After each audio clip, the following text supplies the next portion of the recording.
Now we're going to invite our next speaker, Jerry. Thank you, Jerry.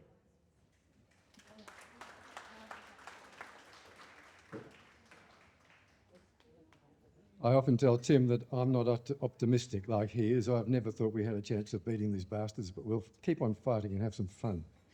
The first minister I worked for in the state government was Andrew Mensaros, who was a Liberal member for Florent.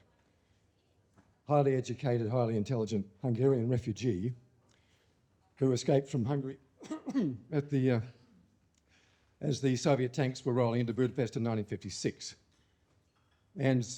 And yoga teacher, brilliant yoga teacher, was 15, and when she escaped, same time, they got through the forest, across the river and into Vienna in the clothes they were wearing, and they were glad to get to Australia. I went up one day to speak to the minister. He was our Minister for Industrial Development, Mines and Fuel and Energy in 1976-77 when I first worked for the Department of Industrial Development. And I went up to see him one day for some reason or other. He was looking at a map of Western Australia on his desk, and he looked up and said, "Cherry," he still had that Hungarian accent, "you know, the Nationals are only a wheat belt party. They've never been outside the wheat belt." And I said, "Yeah, I suppose you're right," he usually was. The Member of Parliament who broke that mould for the National Party was Brendan Grills, who won the seat of Pilbara. I'll come back to Brendan.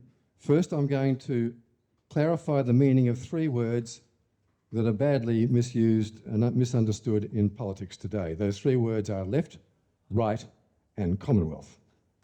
Before I do that, I'll just remind you why we're here.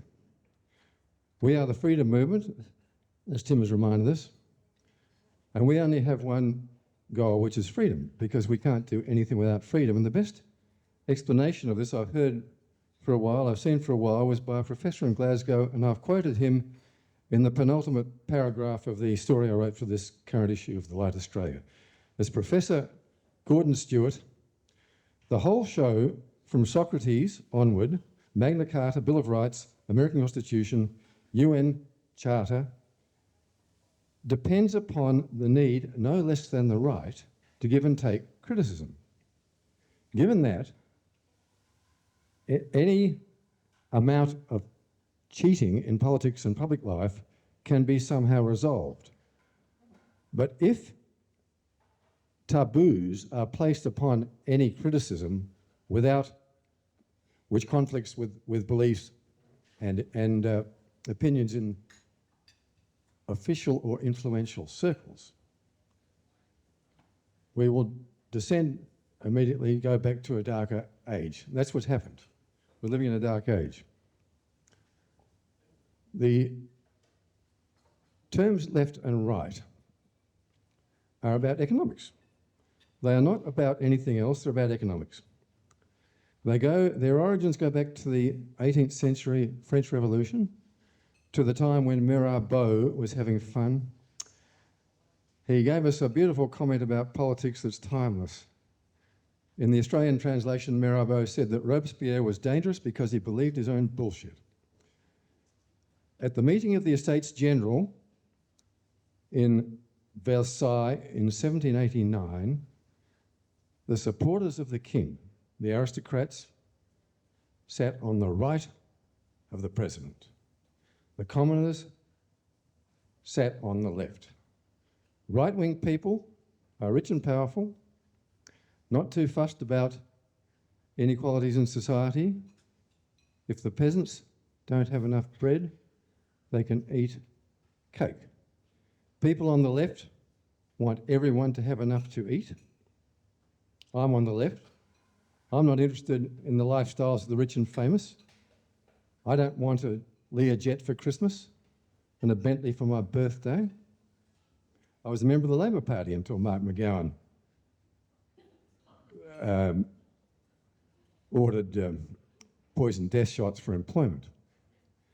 The terms left and right have absolutely nothing to do with boys wearing pink dresses, sipping pink champagne, and girls wearing overalls, drinking whiskey and beer, smoking cigars, and swearing like sailors. There are just as many rich people on the right who are just as interested in the environment as people on the left, And there are just as many, probably more transsexuals on the right because they have more time and more money.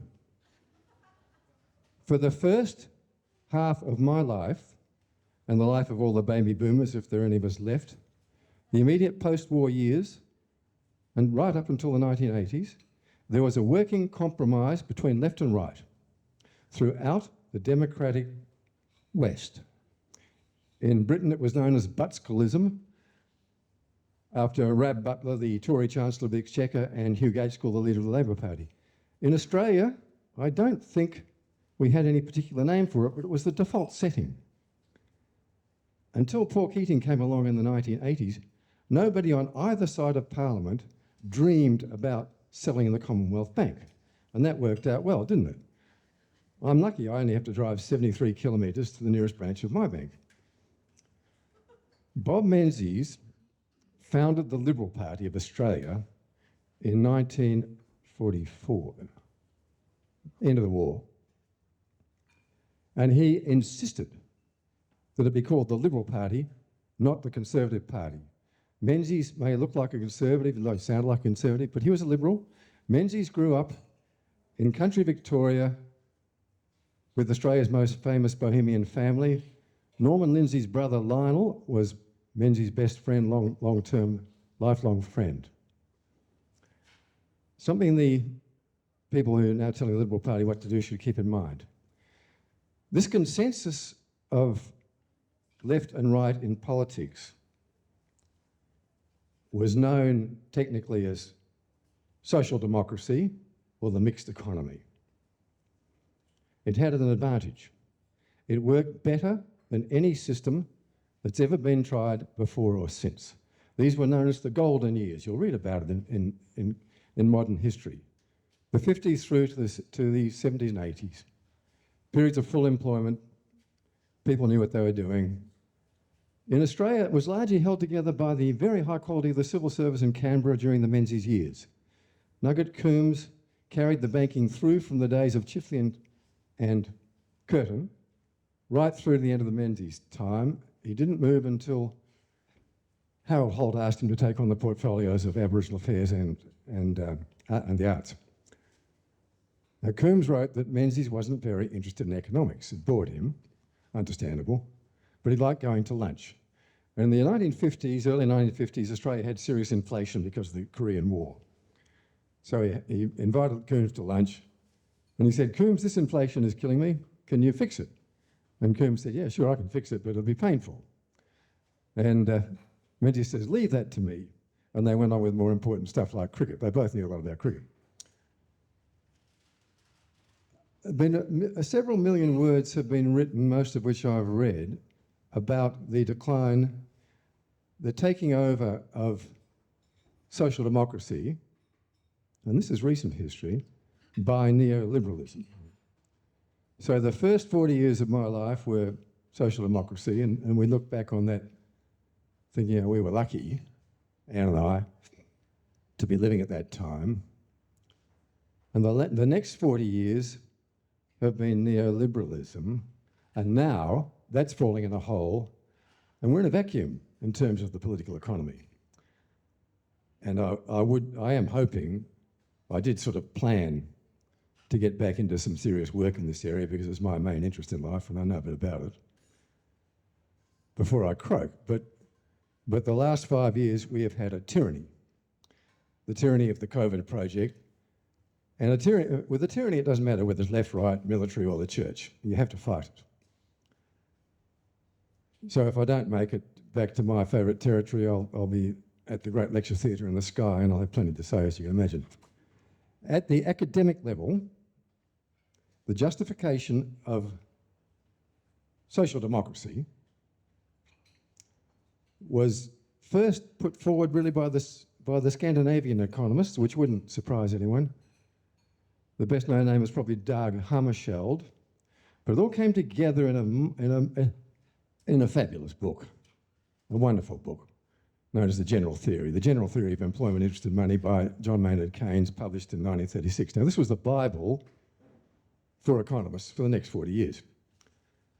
The New Testament was a funny sort of book called The Road to Serfdom by F.A. Hayek, Friedrich von Hayek.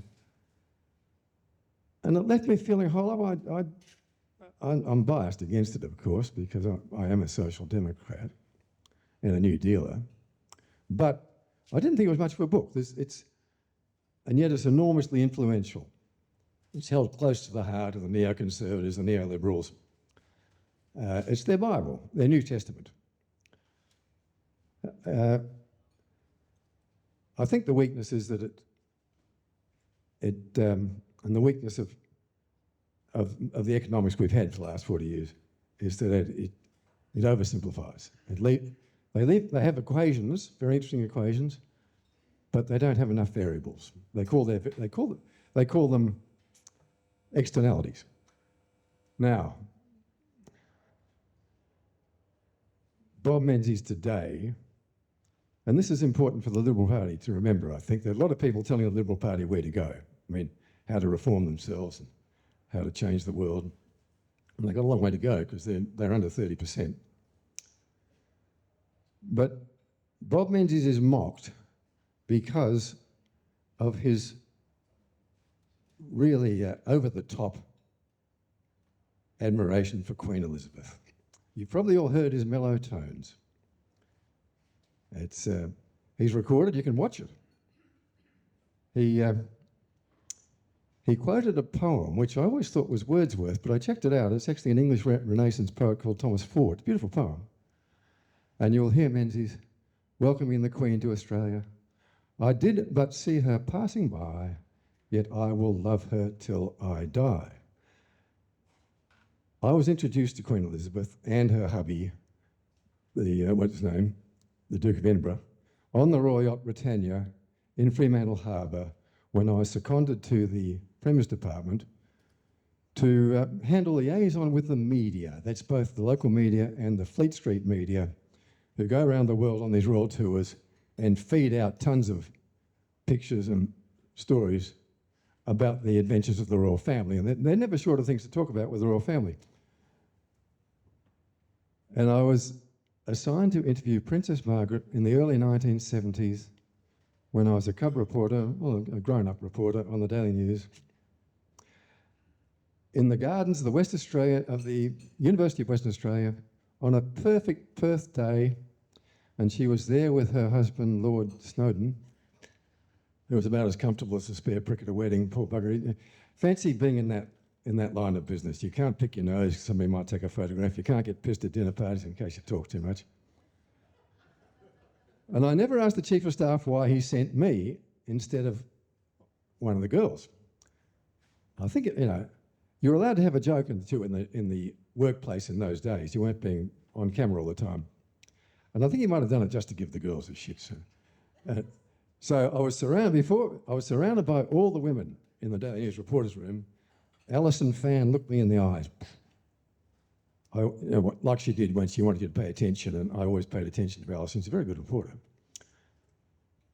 And she said, "You must make a note of what she's wearing." And all these women, they were 360 degrees, they start squawking. Yes, you must look at what she's wearing.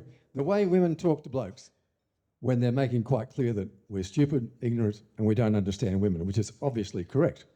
So I made a note that this beautiful princess was wearing a canary yellow summer dress with a pleasing neckline. I don't think I wrote it that way, but the point is, those two women, the two sisters, Margaret and Elizabeth, were very beautiful women in the flesh, even more so, much more so, remarkably more so than in their photographs. So when Bob Menzies made a go to himself, welcoming the Queen, he wasn't being a fuddy-duddy conservative. He was just another old man doing his nuts over a beautiful young woman. It happens every day. No fool like an old fool. The word Commonwealth is ye olde English. It is spelt common weal, W-E-A-L. It means the common welfare. That means the welfare of 27 million Australians, not the wealth of Dick Smith and Harry Triguboff. The people, the founding fathers who got together 100 years ago to start working their way through to the Federation of the Australian States, understood the meaning of the word Commonwealth. The founding fathers who founded the Commonwealth Bank understood it even better. And they understood the enemies of the Commonwealth. And the bloke who talked about it best was Frank Anstey, who was John Curtin's drinking mate, and Australia's Minister for Health and Repatriation at the time of the Great Depression, 1930 to 34, in the Scullin government. Frank Anstey talked about the money power. The money power, and when he talked about the money power, he was specifically talking about the Bank of England and the City of London. Today we call the money power the globalists. And they're in the same place. They have branch offices in New York and Paris and Amsterdam, Stuttgart, but they're the same place. The reason kings introduced taxation was to pay back the money lenders who financed their wars. The Bank of England was founded in 1694 to organise this business.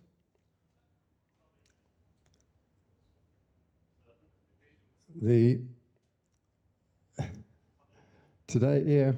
globalists, the money power, all of us here, I'm sure, have been surrounded by neighbours, friends, family, workmates who think we are conspiracy theorists or cookers or just plain batshit crazy.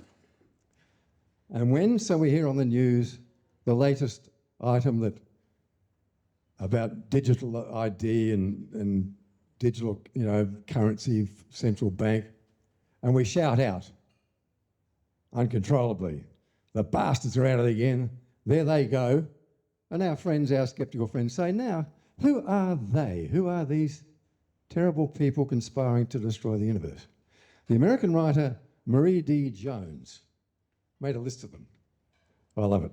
The collective, this is the money power, the financial oligarchs, the control oligarchs is a name used on a book I reviewed for The Light Australia. The collective of puppet masters, the central banks, the royal families, and old money with its privileges and power, the military-industrial complex, billionaire oligarchs like Bill Gates and George Soros, Klaus Schwab, and the World Economic Forum minions, and the complicit mainstream media and the deep state of all governments. This is our enemy. The people, the deep state, I'll go back to the money power. I love Frank Anstey. We need more Frank Ansteys. The money power, the control oligarchs, the central banks, these are the people who start wars. They start wars for two reasons: to make money. First, to make money. Win, lose or draw, the banks win. Countries going to war borrow heaps of money to arm themselves. They borrow heaps more money to fight the war, and then they borrow even more money to rebuild the damage they've caused. The reconstruction of Ukraine will destroy the European Union. Won't worry the banks. The other reason the banks create wars is to kill young men, to kill millions of young men. They kill young men by the million for two reasons. Firstly, because when you kill off the young men in a country, you are left with populations of widows and children, and it is so easy to rob them. You buy their properties for a song, then you go to the club and have a whiskey and tell your mates, I picked up another one. Ha ha. The other reason they kill young men is to prevent them growing into old men when they may have time to use their brains and work out other ways of governing their countries than handing over their sovereignty to a clapped out bunch of old mongrels in a London boardroom. I only met my Swedish father-in-law once, unfortunately. He was a career soldier. He came to Perth to visit to see his beautiful grandson, and I took him up to Kings Park to show him the avenues of trees, each one a living memorial to a fallen soldier. He was very moved. Colonel Dahlstrom, very impressive gentleman. My profession is the profession of arms, he told me, and he explained why Sweden had to be neutral, located as it was between the Russian bear and the German wolf. But it was a very strong neutrality. Powerful military, strong reserve, including my brother-in-law, and a very highly developed industry. They've been very foolish to abandon this policy lately, I think, with the Ukraine business. If you look at Australia on the map, it's a good policy for Australia at a time when the world is going through the greatest period of geopolitical change since the French and American revolutions in the 18th century, quite possibly since the fall of the Roman Empire. The Bank of England, the money power, City of London, hasn't changed. They've been quite happy in our time, in the last 2-3 years, to kill off 1.7 million young Ukrainian men in their continuing efforts to steal the resources of Russia. Russia fought back. It now looks as if Wall Street is putting Donald Trump under the same sort of pressure to steal the resources of Venezuela. I don't pretend to understand this, but in general, the object of the exercise is to use Russia's resources or Venezuela's resources as collateral to finance the next round of financial funny buggers that they do in London and New York. The City of London, the Russians are fighting back, of course, and the City of London and the bank, they knew the Russians would destroy Ukraine. They know the history of Russia. These are very learned people. They know the history of what happened to Napoleon and Hitler. Hitler's Sixth Army, the German Sixth Army, with Operation Pope, was one of the finest, probably the finest army corps ever put together. The Russians annihilated them. But they don't give a shit, because they'll make more money, and they will keep doing it. They're going to have another go at it through Azerbaijan after the failure of Ukraine. These same people have been stealing Australia's resources for 200 years, and we don't fight back. We allow ourselves to be Dutchessed. The last time we had a chance to fight back against the bad guys was 2010 with our mining tax, is a very loose description of it. That was a turning point. I wrote to Kevin Rudd at the time, the Prime Minister, that the letter I wrote to Kevin's been posted a couple of times on the internet. This is one of them.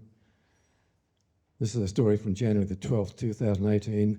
The miners win again, which is a repost from 2017. I'll just read a little bit of this. This is easy to find on my archive up on the internet. Well organised, not by me. The latest disaster in Australian politics started in August last year.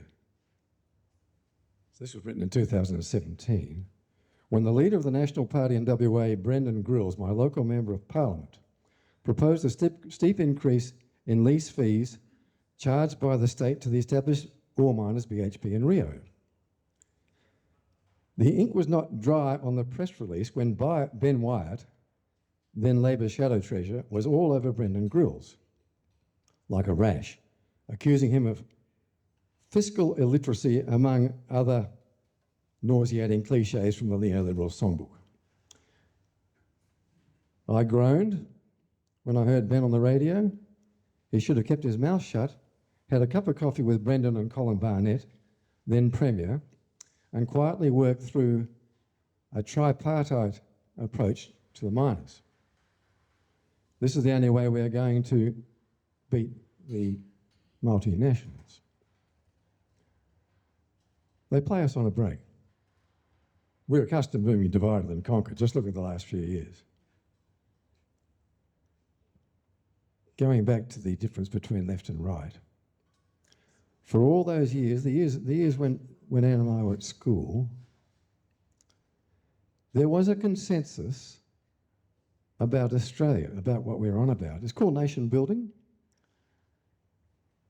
And that took us right through until the 80s, until the genius of Paul Keating and his little mates. And there was a working agreement between the major parties, Liberal and Labor. They had the same goal. The goal was that Australia should advance relatively across the board, unless you're an Aborigine and then you're kept out of sight and out of mind. Where the parties differed was in their method. For the Labor Party, the advance was to be made by organised labour, trade unions. For the Liberals, it was to be advanced by the promotion of small business. For the Country Party, now known as the Nationals, it was through the promotion of the family farm. It is still possible to have policies using this method. But what's happened now is that all the major parties do what they're told by the banks. The banks do what they're told by the Bank of International Settlements or the well-known Chinaman. And we don't really have a parliament. It's there, great big building. So we have skin, but there's nothing inside the skin. There's no bones, no muscle, no guts. It's not hard to find these stories here, but I'll read the letter to Kevin Rudd, which is 2010. 10th of May 2010. When you're writing to a Prime Minister, if you're thinking about it, or a minister or one of those types of things, one page and one paragraph, well-spaced, good big typeface. Dear Prime Minister, please go ahead with the resources tax. Be patient and be prepared to explain the economics and the history in detail as you take the issue to the public. What I was looking for, obviously, was a secure phone line to guide Kevin through the Parliament. It's the sort of stuff I enjoy doing. But it was too late. It was never on.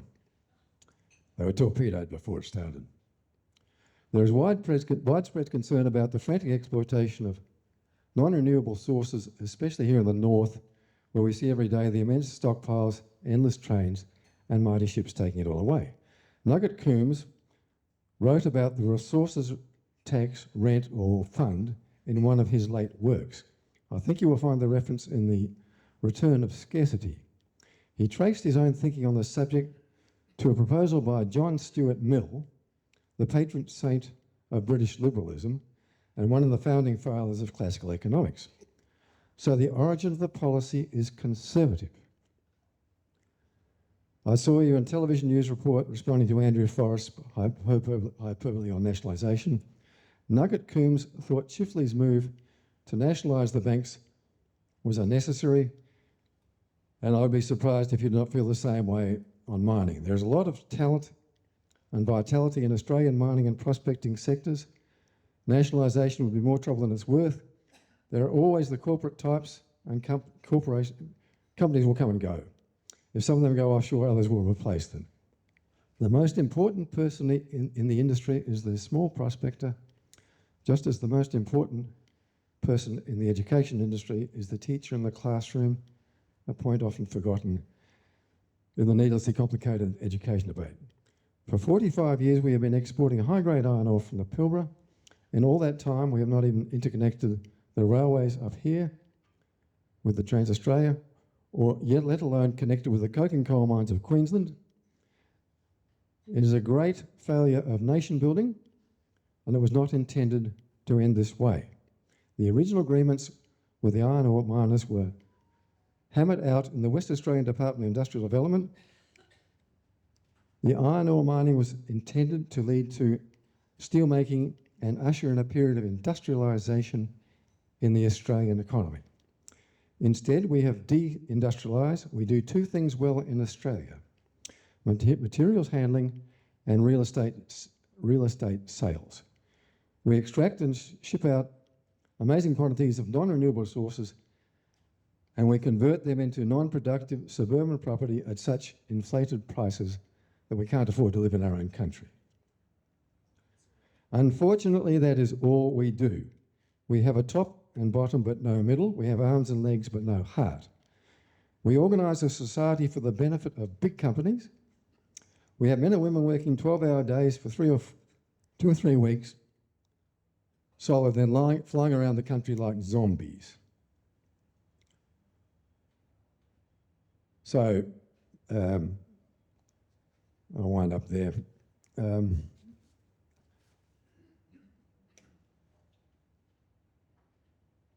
This is an exercise book. I moved to the wheat belt so I could get back into some serious work, which I haven't done yet. And the object of the exercise, so I could unpack a whole lot of stuff I've had in storage while I've been in the north. This is what we used to do our schoolwork in when we were kids, and our homework. And it didn't cost nearly as much as an iPad, a computer, a mobile phone, and all the designer label junk that parents are forking out for their kids nowadays. How on earth do they manage? Lots of people are telling us that we need to spend more on defence in Australia. I agree with them. We've never spent enough on defence. The problem with spending money on defence is getting value for money, because the international armaments industry is like the international pharmaceutical industry, with which we have become intimately acquainted in recent years. It's a criminal racket. It corrupts everything it touches, especially governments. So the object of defence spending is to spend it on our own people, on our own resources, and our own industry. This exercise book is J. Roberts 6B1 English Composition. These are my English essays from 1963, when I was year 11 and 15 years old, because my birthday's late in the years. Essay number 8, where do the frontiers of Australian defence lie? We had a fantastic English teacher giving us topics like this. Terrific. He was confronted with a class of kids who could solve equations in their sleep. They were all over physics and chemistry. But reading novels and poems and that sort of stuff was not the done thing for teenage boys then. And that's a pity, because if you get a hold of a good book and a good poem, you have a companion for life. So he introduced the class to symbolism. It's the cleverest teaching I've ever seen. Mathematical kids are awake for symbols. So they were reading through the page, found a symbol. It's like me and Anne looking for awkward Enrique Erickson Reserve. It's exciting, it's a treasure hunt. He got the kids reading. That's the secret. Now, here's this 15-year-old kid.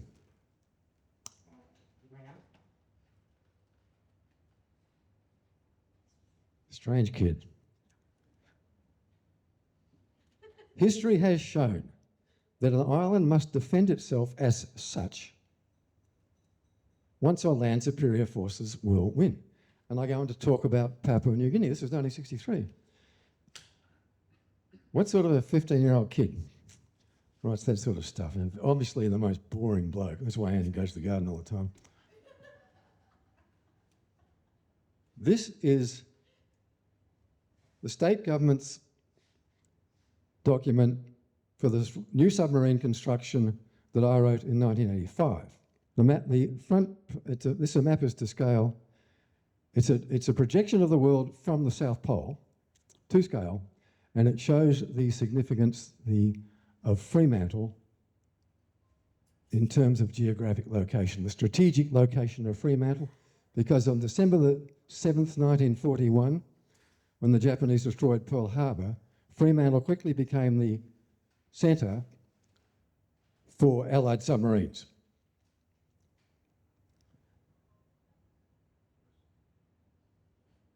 The state government appointed a submarine commander, good guy, Peter Horrobin, to head up a working committee to tackle this project.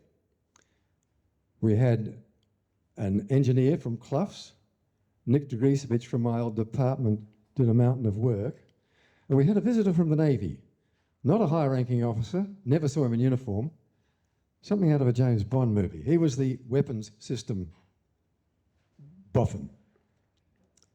Would have been ultra high clearance. I think he was there just to keep an eye on us in case we did anything stupid. And I was brought in to turn the thinking of all these guys into English. It's not a bad way to do policy. So I did 4 or 5 rewrites with my IBM golf ball typewriter, which was built like a Sherman tank and made as much noise, but I loved it. And at the fifth meeting, or the final, or almost final, everybody was happy because they could see their work, and I tied it together with phrases like a national defence industry infrastructure, you know, nice political talk. They were happy with that, and so was I. And the bloke from Clough's asked, what are we going to call this? And I said, I'll think of something, you know, what's the headline?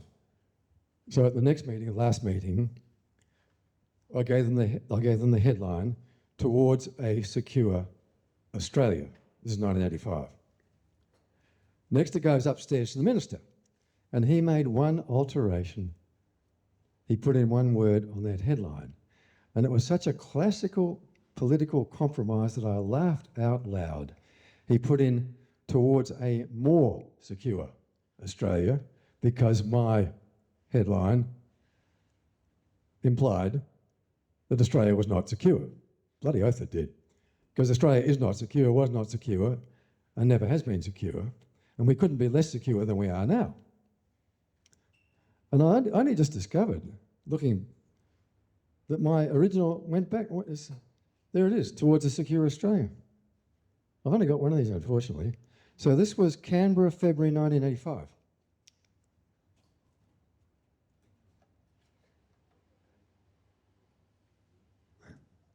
This is another piece of work that I'd forgotten about. I discovered in my unpacking. It's a paper I delivered to a nice bunch of people in 1986. It says here, July 20, 1986, the year of peace. 1986, the year of peace. That hasn't worked out too well. It was a weekend seminar, says here at the Netherlands campus. I don't know which Netherlands campus. I can't remember much, but I can remember that Sir Ronald Wilson from the High Court was in the chair. And it was like Topolinis on a Sunday afternoon. A whole bunch of people solving the world's problems, presenting their ideas. This is a program of national service for Australia. I called it Oasis Australia. And this is the thinking. Bearing in mind that I'm the most boring bloke around, what I've been talking about is the industrial side of defence. Using our resources, developing them, manufacturing stuff. It's an interesting facet of the history of the Second World War that the Germans and the Russians, the Americans and the Russians turned out to be very good at the same thing. We call it greenfield site construction. It's where you start with a bare paddock. The best known example is the construction of the Liberty ships on the Northwest Pacific coast. And then Henry Ford started churning out bombers like Model T Fords. The Russians, it was the trucks and the tanks that turned the war around, that won the war in Europe. General Guderian, the German tank commander, always carried a tape measure. And when he came to a burnt-out Russian tank, he'd be all over it taking measurements, and after one such outing he said, if the Germans mass-produce these, we're in the shite, or words to that effect. They did, and at the earth-shattering Battle of the Kursk salient, the Russians turned the war around. Incredible tank battle, shocking. You know, the earth shook. Australia's production of materiel in the Second World War per head of population was as good as anyone and better than most. And Paul Hasluck, who was there at the time, said it was largely due to the excellent working relationship between Chifley and Chifley's Department of Treasury and BHP. The loss of BHP as an integrated Australian iron and ore producer was a terrible blow to Australian industry, and it went under the radar. One bloke who did comment was a Sydney consulting engineer called McBride, and I have quoted them in the stuff that I write about this sort of thing, which again is all up there somewhere. But I'd come to a conclusion that it wasn't just about machinery, equipment, industry. Something was missing in Australia. And a lot of us have come to the same conclusion in the last 5 years with the COVID project, when we've been talking about vaccines and mathematics and the law and the Constitution. It's not about technicalities. The battle to be won is a spiritual battle. We are engaged in a battle of the spirit. If we're going to beat these bastards, we'll beat them with our heart, not with legal actions and parliamentary stuff. I mean, do that by all means. And it happens the same way every time in Australia. Why does our foreign policy always come down to 3 questions? Should we suck up to the United States, or should we start sucking up to China, or should we sing God Save the King?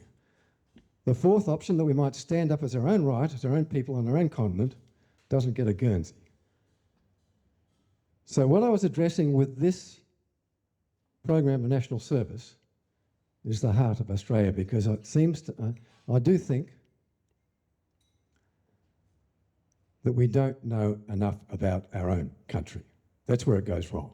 It's not surprising if you look at Australia. Most Australians live in Melbourne and Sydney, which is, you're not going to learn much there.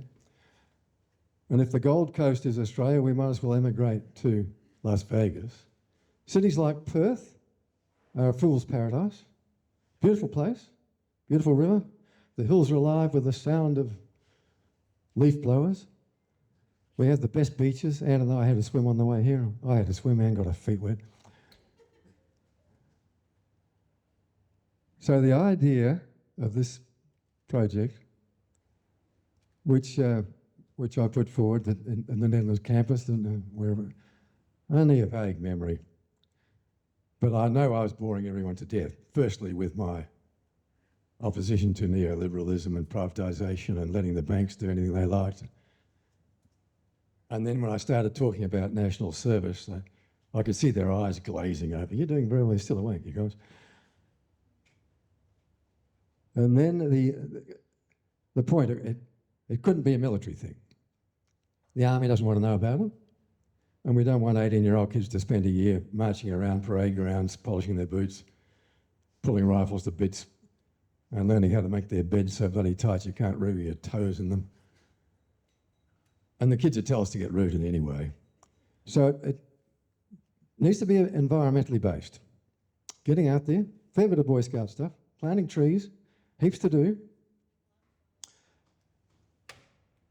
And, oh dear, I was giving people the shits.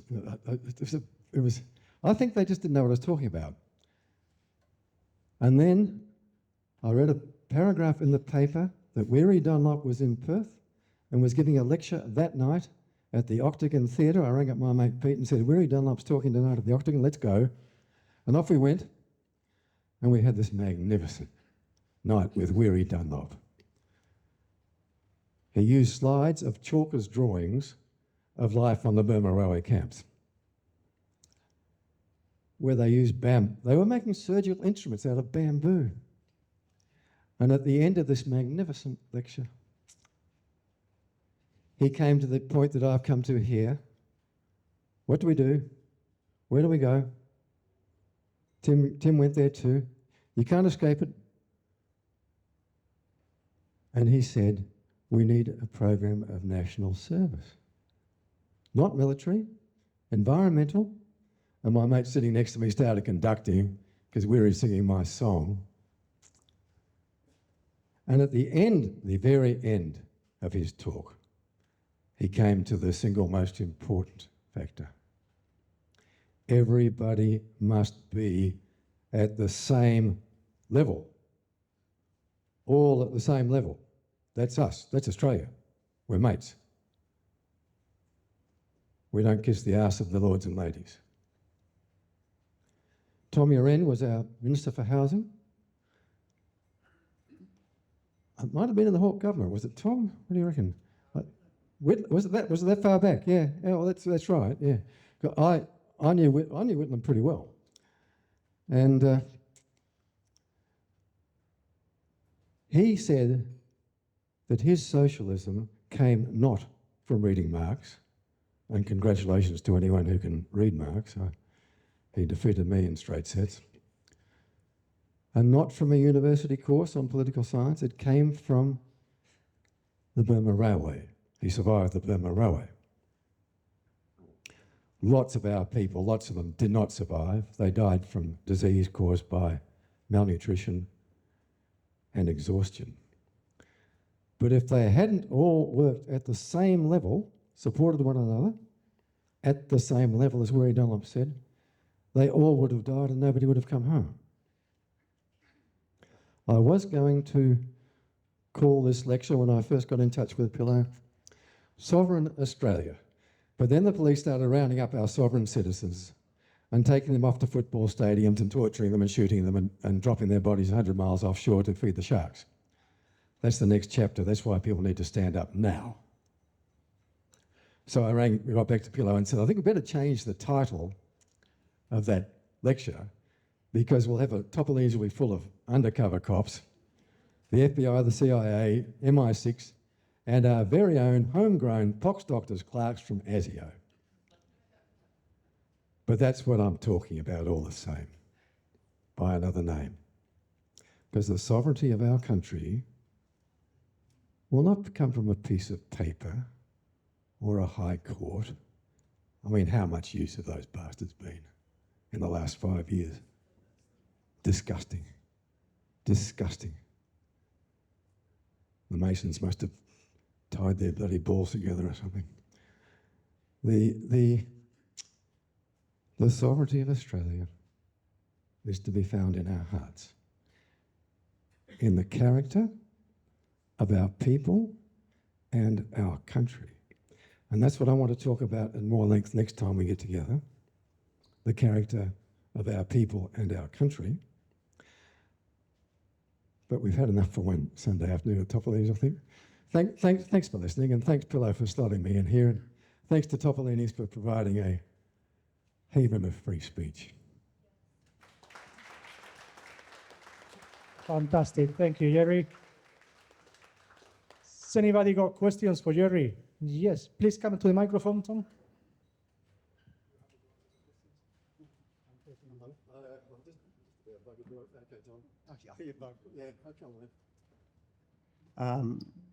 Wow.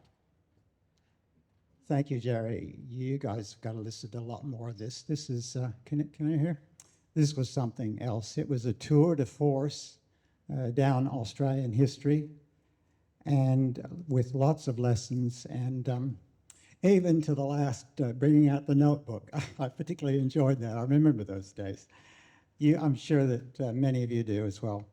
Look, there were 3 button words kind of for me, and I'll just mention a couple of things about those button words, and then I'll wind up with a question for Jerry as well.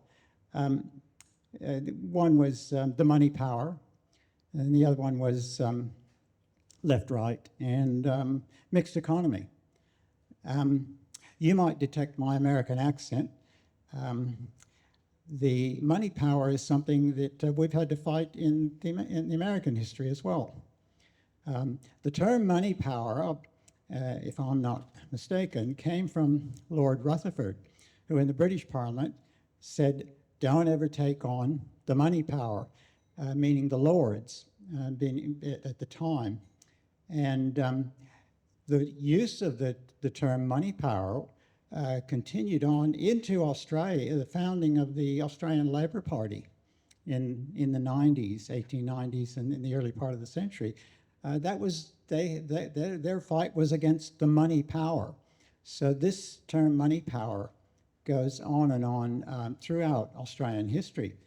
It was big in, well, I mean, Jerry mentioned the Commonwealth Bank, our first national bank. I mean, the Commonwealth Bank was our first national bank owned by Australian people. There's a lot of history there, and maybe Jerry can do some more of that next time. But that Commonwealth Bank got to Australia through the First World War, and the last before Keating did sell it off in the early 90s, the last major project completed by the Commonwealth Bank of Australia was the Snowy Mountain Hydro Scheme.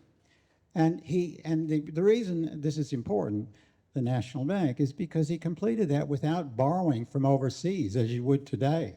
We're not paying the interest overseas to all the commercial, capital markets and that. The money stays in Australia. Sure, the Commonwealth Bank charged interest, but they completed this project, and we have the benefit of that. And of course, Australia today is suffering from a lack of infrastructure development. I mean, macroeconomics just did an analysis, and 3/4 of the new jobs are jobs in health and NDIS. They're not jobs in productive forces. That's where we are today. Australia is in a very bad way and going worse very fast. So the word money power is something that's been fought over. And here in Australia, I mean, Jerry mentioned Frank Ainsley, there's Teddy Theodore, Jack Lang, all those old labor people throughout the 30s who fought, you might know during the Depression, good old Otto Niemeyer, who was a representative from the Bank of England, came here to Australia, and he was demanding that Australia adopt what they call austerity policies. Stop the wages, lower the wages, make people work harder, reduce the benefits and that. And that's the sort of, that's what was the money power was all about. And old Labor stood up to that. Teddy Theodore, I mean, he wanted the Australian government to get 20 million pounds out to the economy, to revive the economy during the Depression. And this was a big fight. And when Jerry was talking about Curtin taking over in the 40s, Curtin is the one who took the Commonwealth Bank of Australia and ramped Australia's production forces up and into the Second World War. He was responsible for getting us out of that depression with that. So the money power goes back in all of Australian history. It's a big part of the fight with the money power. And as I said, it's part of American history too. The other word that he mentioned was the mixed economy. And I think that's important to think about today. We are at a crossroads. Is that better? Sorry. We are at a crossroads, and we're at a crossroads where, I know we're in the Anglo-American system here, and we're facing a crisis in our monetary system.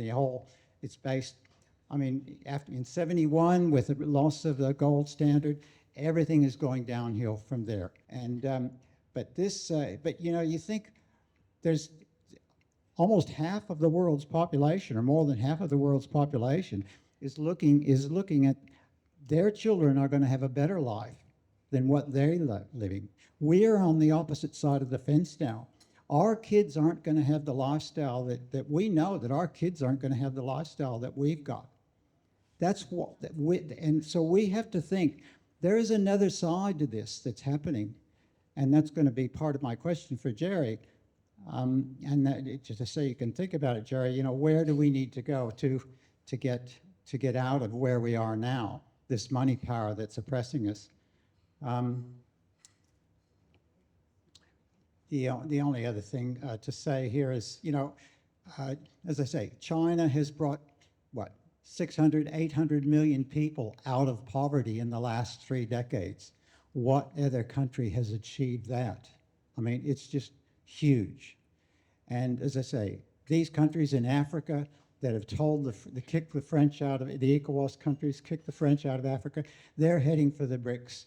And I'm going to pose this to Jerry. Where should Australia go? I believe Australia should be heading in that direction as well, and that we will not have any choices before long. So look, I'll wind up with that, but I want to really thank you, Jerry, for your tour de force down history, and maybe put something in your notebook for where we should go to fight the money power.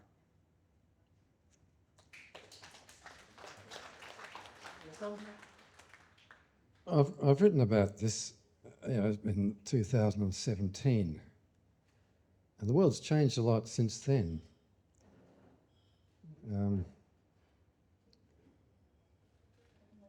One of the problems with this abuse of language of left and right is that it makes political conversation even more difficult and more stupid than it has to be. For example, most of us have been told we're on the far right because we stood up to the tyranny of little Lord Fauntleroys like Mark McGowan and that thing in Victoria, whose name I can never remember.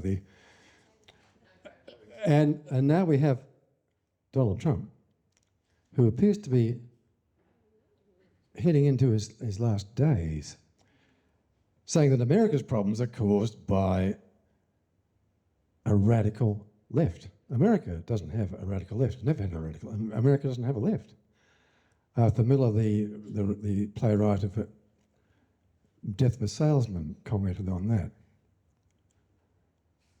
The policies being put forward by Bernie Sanders and the young bloke in New York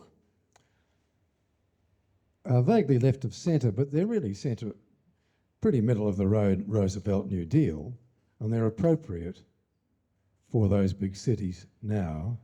They're certainly not radical. And we're moving in that direction in big cities like Perth. I'm going to park out on this because I think it's too early for us to say we're going for BRICS. There's too much history.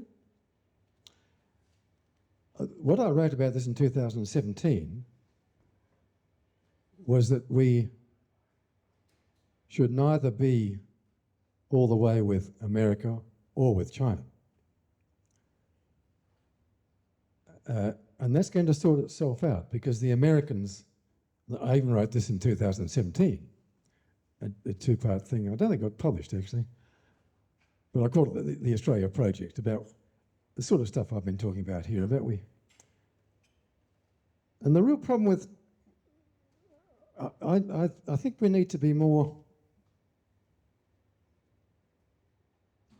this is a problem with the Liberals, I'm afraid, that they're going to go off in a simple-minded manner behind Uncle Sam. I like Andrew Hastie, and he got back to me. I like politicians who reply to me, but I think he's still a bit too young. Wouldn't mind catching up with Andrew, but I think he will emerge in the Liberal leadership. I hope so. The Americans are falling up. The Americans are not able. And even 2007, they could not afford to keep doing what they're doing. Trump realises that, and Australia is in China's sphere. What's happening is probably we're going to see America going home to North America. I don't think they're even going to be able to pull the weight on South America that they thought they could. Russia emerges as the power bloc, and China. And we are in China's sphere of influence. That's the map of the world. And we're not going to be able to rely on Uncle Sam. But the awful thing of the last, for us, for baby boomers like you and me, is that we grew up, as Tim said, reading George Orwell. 1984 is a beautiful book. It's a great work of art. And we were led to think, and we had great movies like The Spy Who Came In From the Cold with Richard Burton, terrific movie. We thought that was them. That was where Big Brother was. Now we've got Big Brother here. Bobby Kennedy wrote about it in the Wuhan cover-up. I think it's a good description of what's happened to us. There is a natural intersection of interest between Western business titans and a former communist government that has made itself the global model for seamlessly merging corporate and government and promoting business growth by suppressing democracy, labour and human rights. The World Economic Forum functions to bridge the gap between the West's billionaire oligarchy and China's ruling elite. So we have now suffered and are feeling, still feeling, the worst aspects of what we thought were Chinese society and the society of the Soviet Union in our democracy. So if that's the best we can do, what the bloody hell are we doing trying to make a war with China if we've already copied their society? So my focus tends to be on our society. And I think it's too early to jump on board with BRICS. And it's not, I think we will eventually be moving in that direction. I mean, there are some very clever people in Wall Street, but how much longer can they keep the American dollar? Oh, for goodness sake. And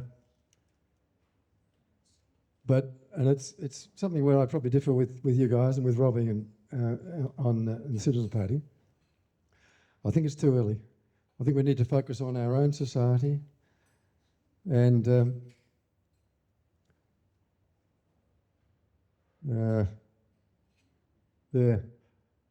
I'm not going to go any further on there. It remains to be seen. I think you're right. Yeah. Well, just see what happens. We're not America. We're not China, but we are something. It's a wonderful thing to be an Australian. It's a privilege to be an Australian. We need to get that through our heads and get our institutions together, or to just get rid of the bastards. That's why we're here, create new institutions. So that's the focus. I think those internationals, they're going to work themselves out. I think they're just going to have an awful balls up in South America if they keep on this nonsense. When the history of the world is written, 200 years' time, I think it'll be clear that if France, Britain and the United States had just paid for the oil, for the Arab oil and the South American oil, we'd all be a lot better off instead of trying to steal it all the time. I think I'll come back to that. I don't think we can really sort of fathom our way through BRICS and the US dollars. They'll sort themselves out, but we worry about what happens here. Anyway, Tom, you've got the right policies, you guys. And even going, I'm well aware of LaRouche economics, and we're going to see it in America. We're going to see Friedrich List, Hamilton, the traditional American policy against the Bank of England. And I think we need to move in that direction here, and we were moving in that direction here with the Commonwealth Bank, as you all know. So, yeah, anyway, good fun. I'm about ready. Thank you, Jerry. Thank you very much, Jerry.